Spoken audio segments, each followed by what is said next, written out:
Good morning.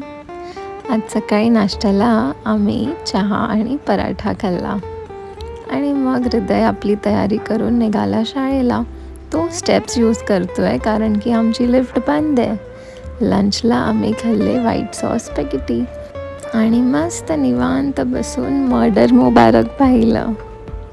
मग संध्याकाळी आम्ही निघालो मोमोज खायला आणि इथे ना अजिबात पाऊस पडत नव्हता. बट जसं आम्ही मोमोजच्या शॉपच्या बाहेर पोचलो इतका जोरात पाऊस पडू लागला. Anyway we enjoyed our momos and chutney. मग आम्ही पेट शॉपमध्ये गेलो कारण की आम्हाला बडीचं फूड आणायचं होतं आणि तिथे आम्ही फिश पण पाहिल्या. मी ही फिश ना फर्स्ट टाईमच पाहते आहे. ह्याचं नाव आहे flower horn. Priced for 2500 rupees. आणि हे क्यूटची फिश पहा. उद्या भेटू. बाय.